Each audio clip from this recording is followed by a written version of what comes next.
show. My name is Erica from Crypto Soul. The Erica Show is an effort to stay connected with the builders in this space, despite our current limitations.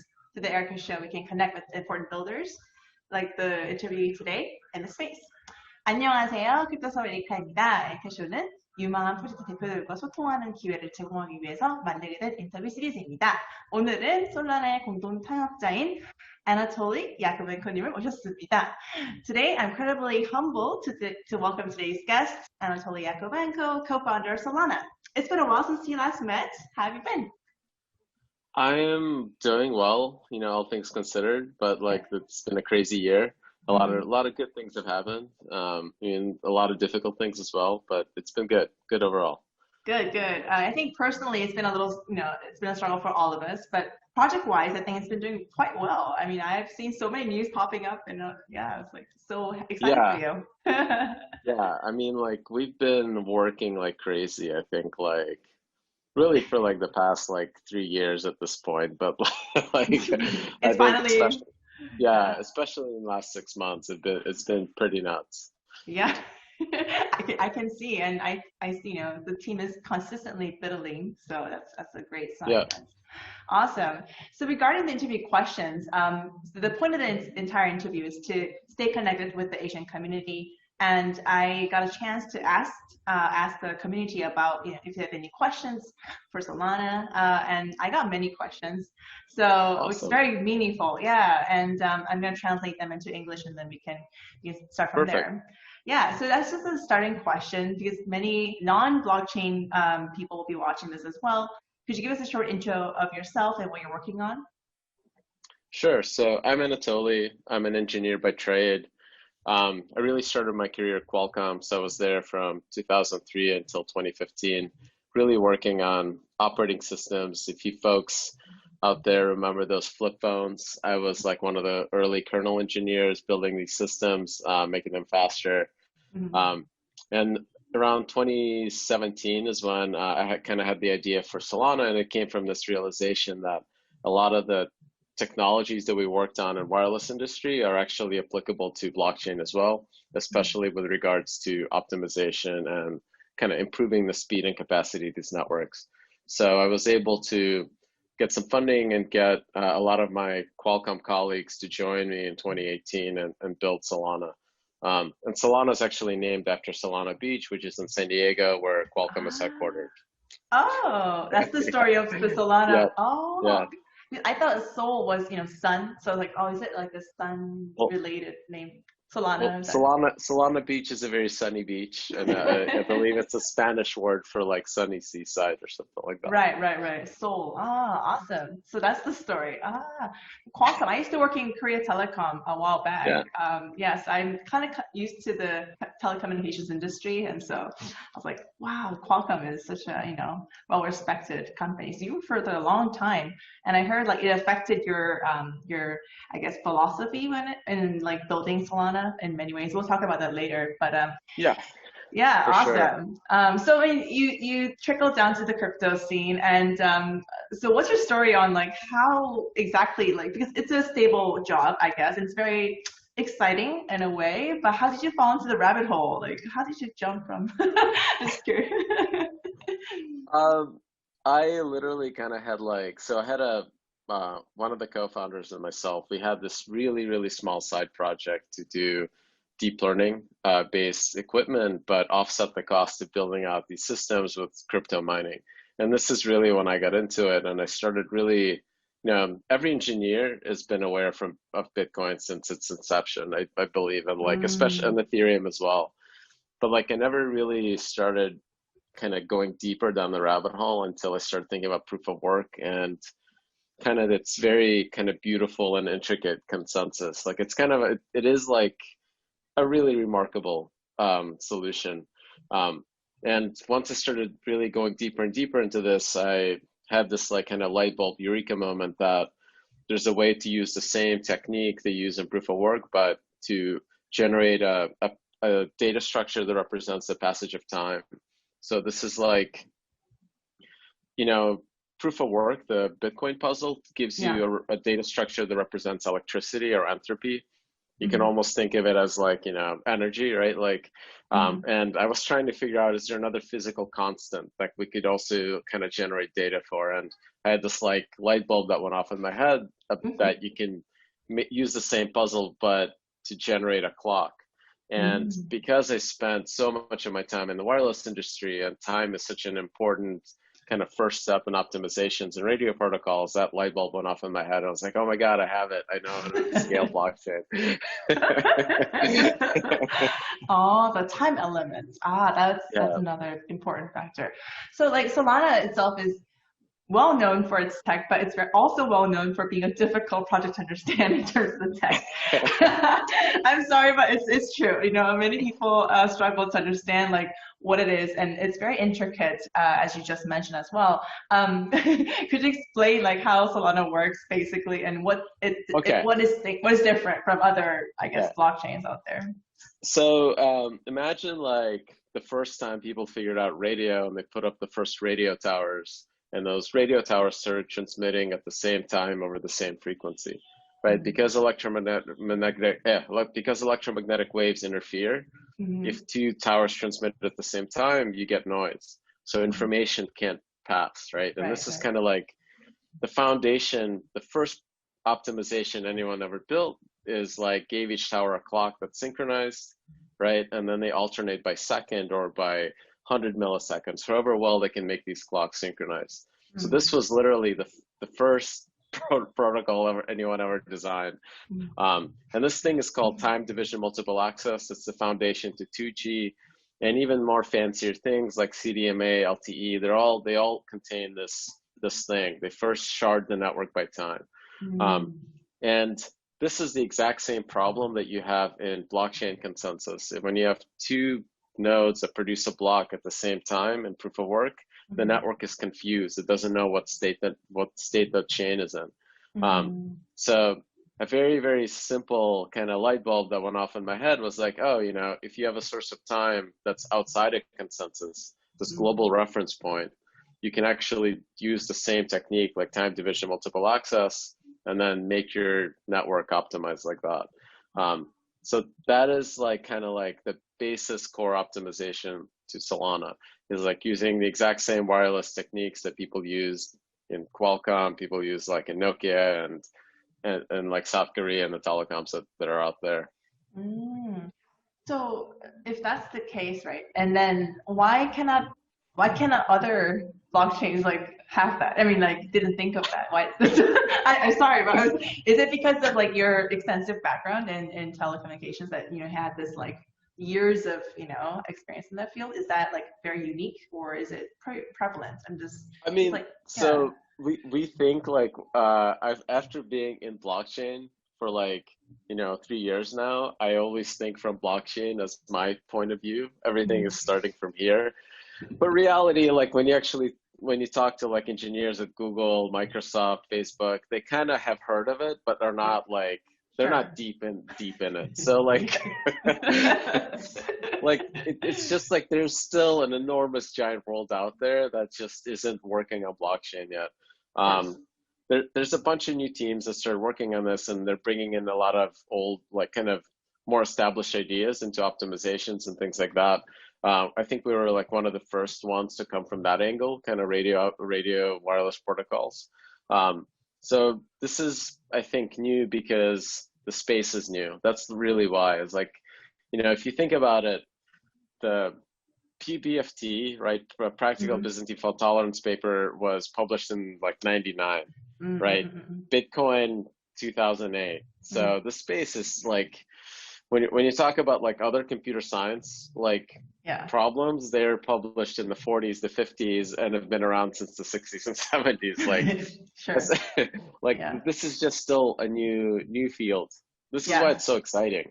Like, it's like every day, like I feel like I'm still challenged, like to the limit of every engineering like field that I am aware of. Like really challenges me and the rest of my team, and everyone that I really talk to in the space has to be like a multidisciplinary expert in networking, in virtual machines and cryptography, and like no one can keep all of this in their head at once, right?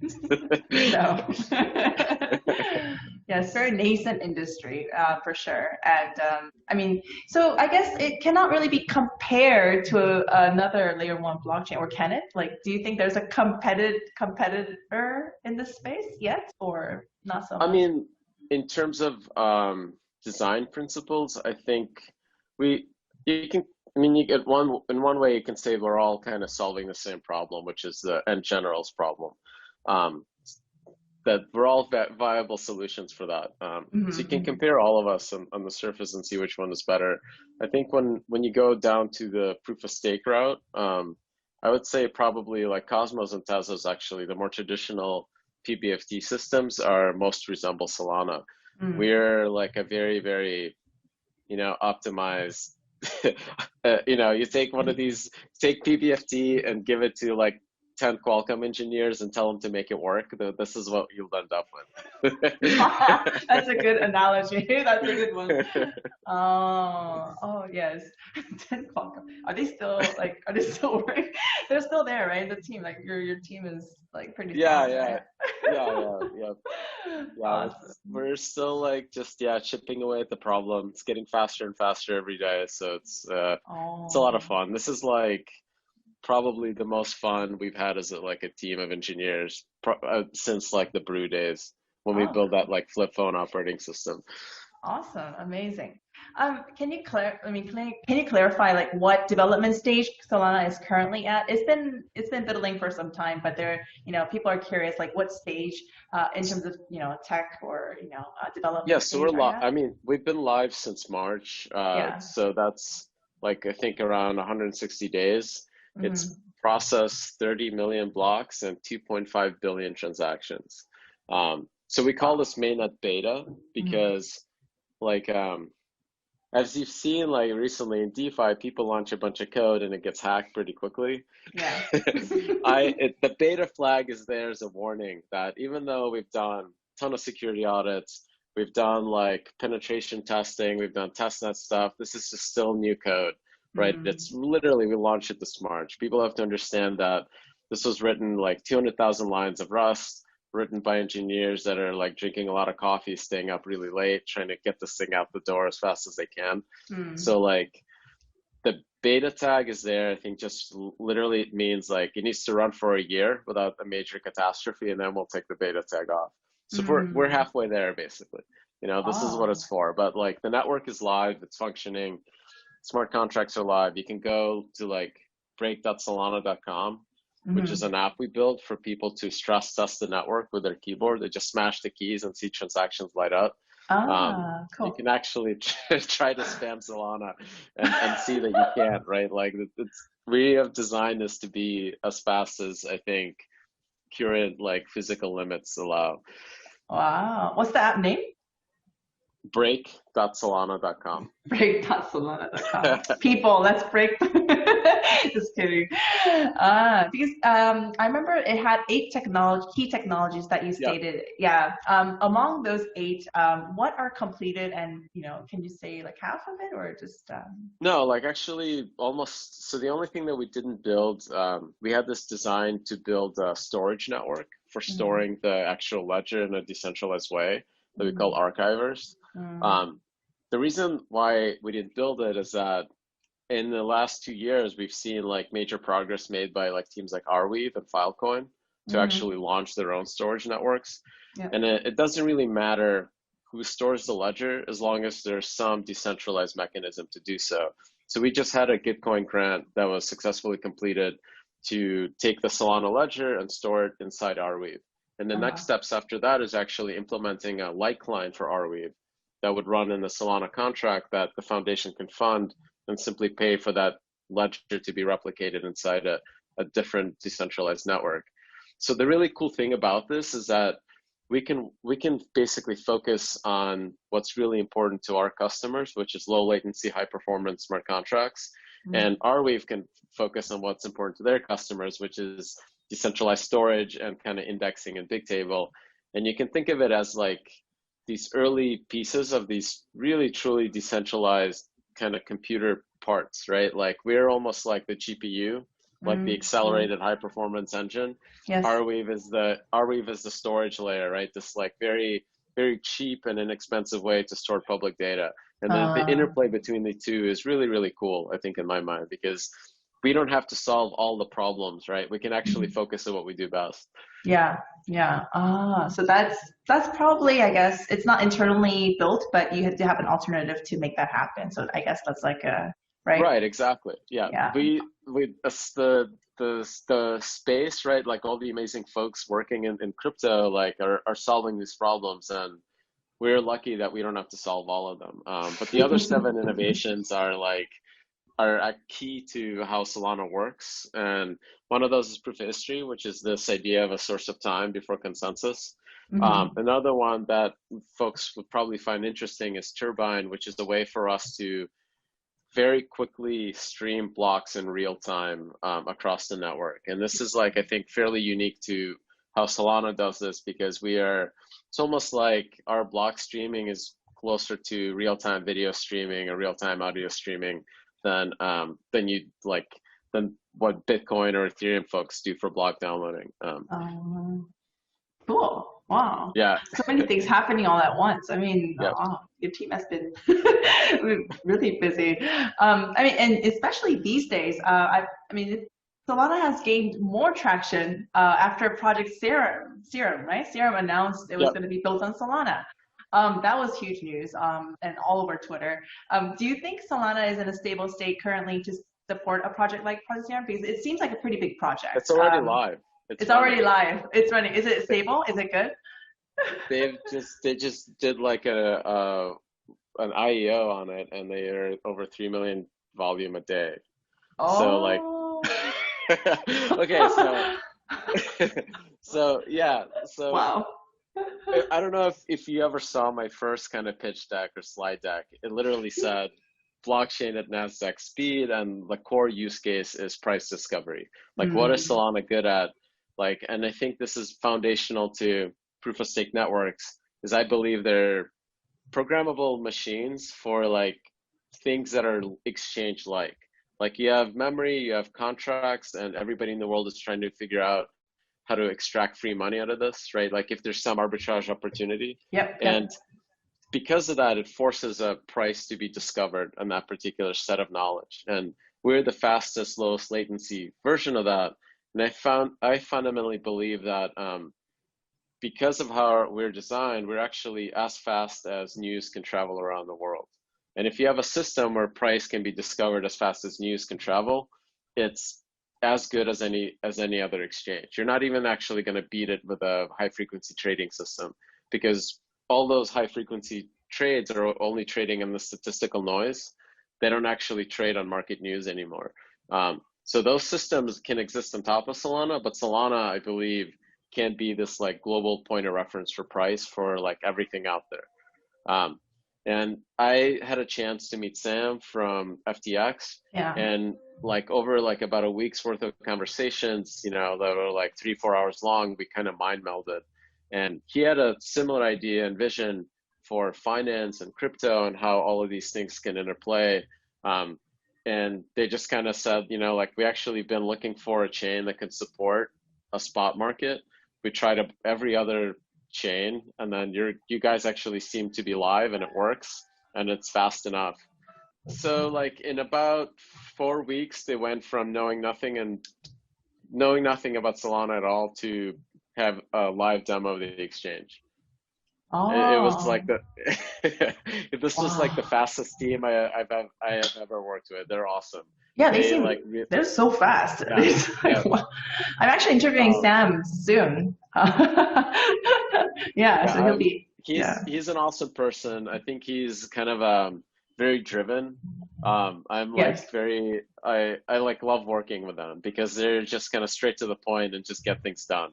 And kind of complete builders. They're just building. Oh. So I like that allows them to really quickly iterate on the product, and they're already live. There's already like significant volume on there. If you go look at the exchange, there's like all the cool tokens are listed, you know, like Yearn, Sushi, like a bunch of other stuff. So the FTX folks like just built Serum basically overnight. Like it took about like 4 weeks to go from nothing to a live demo to trading. Wow. Yeah, they're very impressive in terms of like execution. Wow, that's awesome. So they have a huge transaction currently, and it's moving quite smoothly. And yeah, I mean the partnership will be still like it'll be maintaining for a long time, right? I mean it'll be like on the blockchain, just keep going, and yeah, I mean the partnership seems awesome. Are there any other like applications planned to come on Solana, or any other services? I mean, folks I'm sure have heard of Terra, right? So like we've had like announcement with them of like bridging over some of their applications to run on Solana.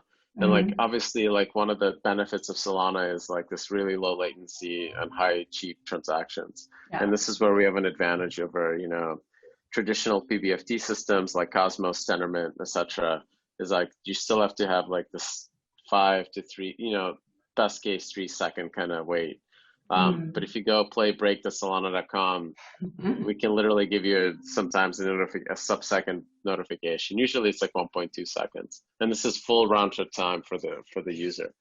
Kind of the long-term goal for that is like, you know, just simple payments, right? If you go do a Visa checkout at a store like, you know, Whole Foods, the Visa standard requires that the whole transaction from a client's perspective finishes in 2.5 seconds. So you really need systems that are fairly fast just to make that work. For sure. Oh, that's a standard. 2.5 seconds. And within the budget for something like a blockchain, there is actually like half of that, right? Like 1.2 seconds. Sure. So we, you know, like, yeah, so these things I think are like the boring use cases. And I think the cool thing about crypto right now is that the boring use cases are exciting. Like they're actually, I believe, like really ready for mass adoption. It's like something as simple as payments, like a checkout, or even like business to business payments. So Tether recently like announced that they're going to be launching on Solana. Yes. And Tether to me is like, like the digital dollar is effectively already here, right? It's Tether, it's USDT, it's a bunch of other stable coins, like USDC and like a bunch of other ones. And in my mind, like they're here, and it's just now a matter of like getting the business services to use them. And I already see that like folks that are traditional, like kind of finance folks, that as soon as they use a stable coin, they get it instantly. They're like, oh, I don't have to wait like hours, you know, deal with a bank wire, especially in the United States. Like, like the US, right? The US financial system sucks compared to the rest of the world. So I honestly believe that like we are poised for like crypto adoption in the US just for like the most boring thing, which is wiring money between businesses. Yeah, totally. Yeah. Yeah, awesome. I mean, so Tether launched on Solana, and how do you see like the USDT integration helpful to the Solana ecosystem? I mean, obviously trading and Tether kind of like have been going hand in hand. Be it BTC USDT is the biggest trade pair. It's the biggest trade pair on Serum, and like part of it is that you know, we want to see USDT integrated in kind of the major exchanges. That the Solana USDT is the one that is fungible with every other USDT. And in my mind, this is like one of the key things to kind of enable Solana to compete with Ethereum, where its primary use case, you know, outside of DeFi is actually just transfers, you know, just USDT transfers globally. And as soon as people realize that there's a faster, cheaper version than Ethereum, that you don't have to pay like absurd gas fees and wait like a minute, you can actually do this with like almost no fees, right? And like sub 1 cent fees, you know, effectively guaranteed. And in like 1.2 seconds, no one's going to go back. Yeah, of course, no one's gonna go back. It's a matter of like just mass adoption, and that's the main concern for all of the blockchain teams out there. And yeah, it's a matter of time, I guess, right? So one of the questions also was that when the staking inflation is going to be implemented. That's what made people It's actually implemented. It is just set to 0. So like, this is one of the things that is part of the beta tag, is that like, inflation is one of those things, if you have a bug there, that it could be very crippling to the project, because it kind of devalues the coin really quickly. So we're going through really extensive testing to make sure that it's completely secure. And it's been enabled on testnet for 2 months now, and we kind of feel like it's getting to a very stable point that we can enable it sometime soon. But it's not announced yet. We're still working through a couple audits of the code. Awesome. So there's an Anchor protocol that I think Terra, you just mentioned Terra as well, yes. But what position would Solana play in that Anchor protocol, like Terra, Polkadot, Cosmos? Solana, yeah, right? so the Terra folks are, so there's a lot of folks in the space that, like the idea of liquid staking has been quite polarizing for a lot of people. From our perspective, I personally see that these applications are beneficial and good in the long term for the space.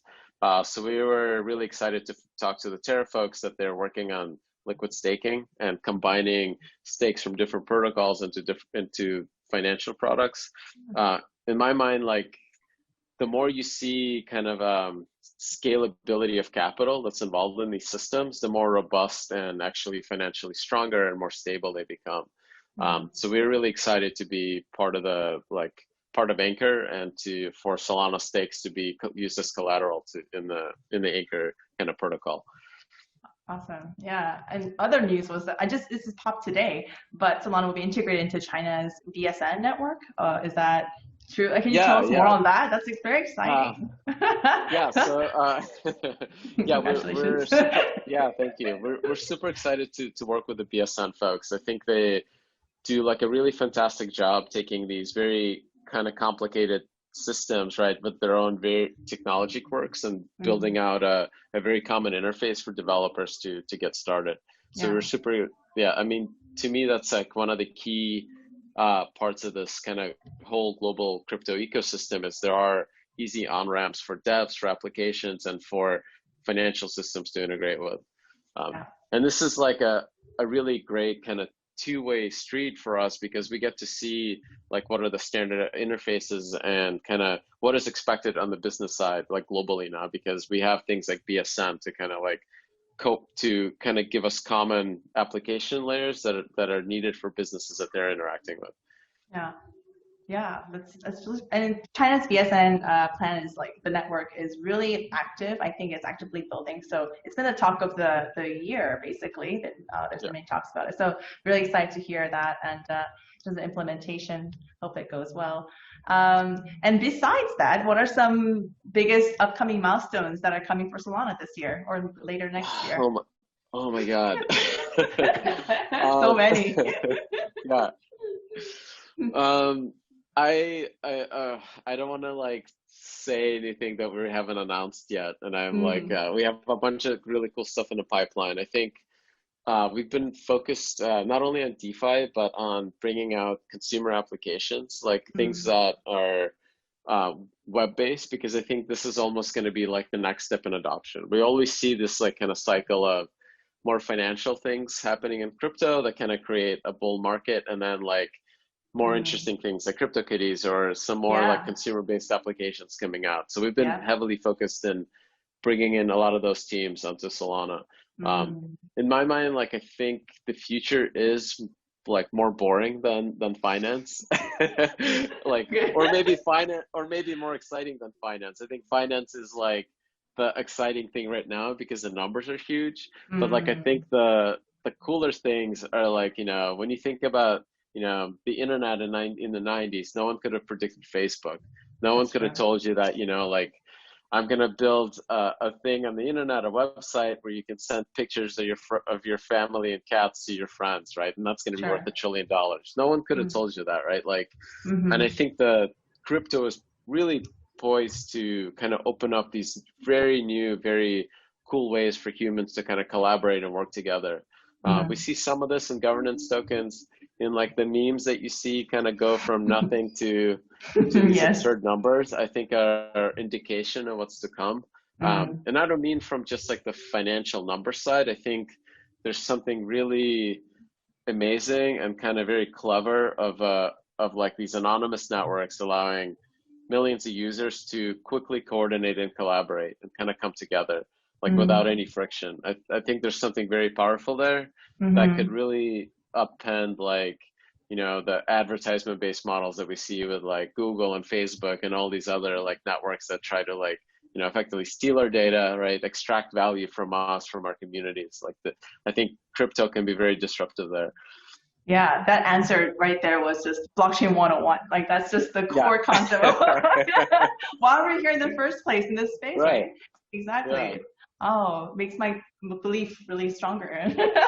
100%. Like I think this stuff is coming, right? Like I think it's just a challenge of, and like I think a lot of folks gonna try a lot of different ways, but I think the key part is that we need to have humans that understand custody, that they have a cryptographic key and it's theirs. And when they sign stuff, it is the same thing as like handing somebody cash. And like when we get to the level of making this, it's not even that technology is too hard, it's that the concepts are too hard.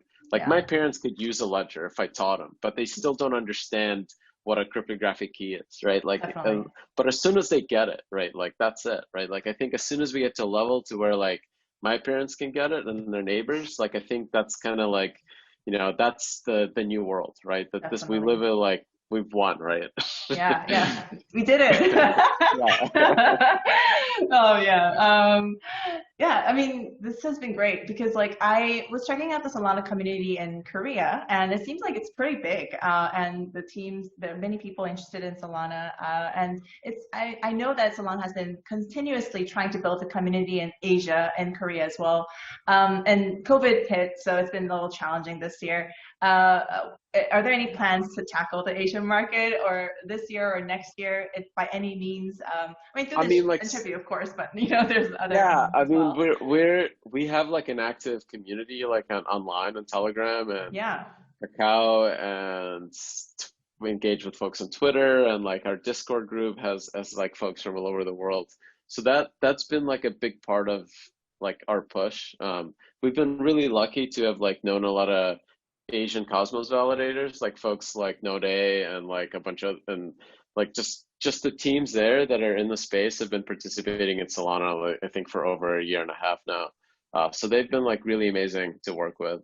From our perspective, I think like there's almost no borders now. Like is FTX a Western team? They're based in Hong Kong, right? Yeah. Like all over. Like it's hard to say now at this point. It's been awesome. Like this community is like just so many good people, right? Like I miss going to Korea for like the conference and like the amazing food and just like seeing all my friends. But the fact that so for our last question, I just want you to share like a small message to the Asian community or the Korean community. Do you know how to say Korean language? How do I say Korean? Like how do you say like hello or anything? How do I say hello? 안녕하세요. 안녕하세요. 안녕하세요. Oh, 안녕하세요. 안녕하세요. Ah, very good. 안녕하세요. So it says hello. 안녕하세요. Awesome. And you can say the rest of your message in English. Okay. 안녕하세요. Node, Terra, Steakfish, Nonce. These have been like amazing folks to work with that have been working with us, I think, for many, like at this point, 2 years, and have been helping us and really helped us achieve what we have together. It's been really amazing to have the Korean community participate for so long and so deeply in Solana. Thank you so much. And also, I mean, obviously you too. Oh my God, I forgot to thank you as well. Like Erica has been like one of the like I think I met you like 2 conferences ago, right? Like almost Yeah. 2 years ago, over 2 years ago at this point. And you've been a wonderful host every time I've been to Korea. Thank you. Oh, of course. And last year, I think we met at one of our dinners or something. And then like, yeah, it's been a great relationship, and I hope to help Solana more in Korea. And I hope this interview also helps maybe to transfer some of the great content to the Korean community. And thank you so much for your time. Sorry for the inconvenience, but anytime. Please stay safe in Palm Springs. I hope you're, healthy, and your family is also healthy as well. Thank you so much. You too. Thank you. Thank you.